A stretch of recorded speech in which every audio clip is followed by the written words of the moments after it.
അസഭ്യം വിളിച്ചത് ചോദ്യം ചെയ്തയാളെ സിമന്റ് കട്ട കൊണ്ട് മുഖം ഇടിച്ചു ചതച്ച കേസിലെ പ്രതിയെ ഇലവുംതിട്ട പോലീസ് പിടികൂടി. മഞ്ഞനിക്കര മാത്തൂർ കുന്നത്തേത് ലക്ഷം വീട്ടിൽ 37 വയസ്സുള്ള കെ ബിനുമോനാണ് പിടിയിലായത്. മഞ്ഞനിക്കര പൊടിമണ്ണിൽ വീട്ടിൽ രാജേഷിനെയാണ് പ്രതി ഉപദ്രവിച്ചത്. മഞ്ഞനിക്കര മലയിൽ പറമ്പിൽ പടിയിൽ റോഡിൽ നിന്ന് സ്ഥലവാസികളെ അസഭ്യം വിളിക്കുന്നത് അതുവഴി മോട്ടോർ സൈക്കിളിൽ വന്ന രാജേഷ് വിലക്കുകയായിരുന്നു.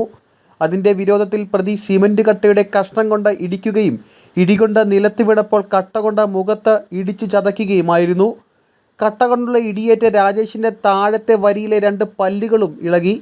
പരിക്കേറ്റ രാജേഷ് വിഷമത്തിൽ കഴിയുന്നതായി വിവരം ലഭിച്ചതിനെ തുടർന്ന് ഇലവുംതിട്ട പോലീസ് സ്റ്റേഷനിലെ SCPO KG അനിൽകുമാർ വീട്ടിലെത്തി മൊഴി രേഖപ്പെടുത്തി. SI KN Anil case register ചെയ്ത് അന്വേഷണം ആരംഭിക്കുകയായിരുന്നു. തുടർന്ന് പ്രതിക്കായി പോലീസ് ഇൻസ്പെക്ടർ TK വിനോദ് കൃഷ്ണൻ്റെ നേതൃത്വത്തിലുള്ള സംഘം പ്രതിക്കായി തിരച്ചിൽ നടത്തി വരവെ പുലർച്ചെയോടെ മഞ്ഞനിക്കരയിൽ നിന്നും കസ്റ്റഡിയിലെടുക്കുകയായിരുന്നു.